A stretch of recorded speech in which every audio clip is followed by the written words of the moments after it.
Hey, my name is Natalie Travis, and this is Caden, and he is going to be the victim in this scenario. In this video, I'm going to show you how to safely use gloves and how to control bleeding. The first thing to do is to approach the victim and introduce yourself and let them know that you're first aid certified and ask them if they need any help. So that would go something like this. Hi, my name is Natalie. I am first aid certified. Do you need any help? Yes, I have a cut on my arm. Okay, can you show me where the cut is?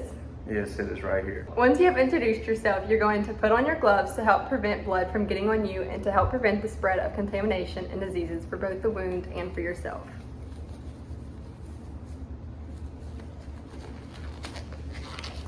Once you get your gloves on, first you need to expose the wound by removing or cutting the person's clothing to find the source of bleeding, and then you can inspect the wound. In this case, it is just a clean cut, so all that is needed to be done is to clean the cut and bandage it. Make sure you tell the victim what you are doing before you start. Your cut is a clean cut, so all we need to do is clean it and bandage it. To clean the cut, put a sterile gauze pad or a clean cloth on the cut, and since this is a small cut, I'm going to apply direct pressure on the cut with my fingers. If it was a large wound, I would use the palm of my hand to apply pressure instead of my fingers. You will hold steady, firm, and uninterrupted pressure on the wound for at least 5 minutes. The gauze or cloth allows you to apply even pressure, and direct pressure stops most bleeding. Applying direct pressure to the wound compresses the sides of the torn vessel and helps the body's natural clotting mechanisms to work.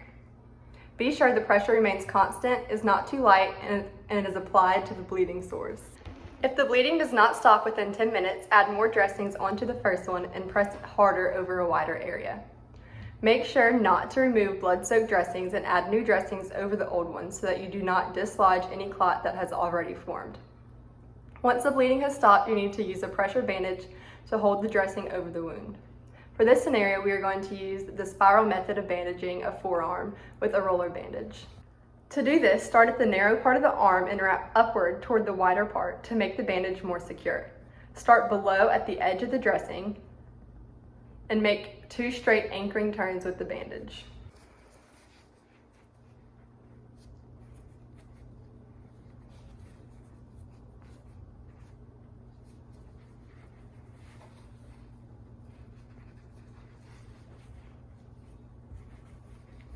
Make a series of crisscross or figure 8 turns, progressing up the arm. Each turn should overlap the previous wrap. When you finish wrapping the arm, finish with 2 straight turns and secure the bandage.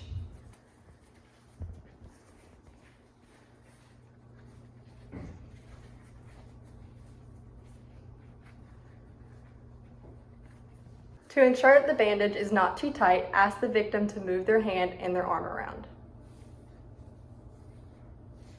Once this is done, the victim has been taken care of unless the bleeding continues. If the bleeding continues, call 911 if it has not already been done.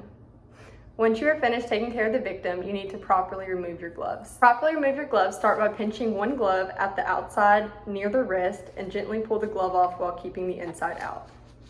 When the first glove is removed, hold it in your gloved hand. To remove the second glove, slide 2 fingers of your bare hand inside the remaining glove at the wrist and gently stretch the glove away from the hand and gently pull off the glove, keeping the inside out, and the first glove always remains in the second glove. Next, you need to dispose of the gloves in a biohazard container or a sealed plastic bag. When you are done with that, make sure to wash your hands with soap or water, or use an alcohol-based hand sanitizer. In this case, we're going to use an alcohol-based hand sanitizer. After you properly dispose of your gloves and wash your hands, you are done.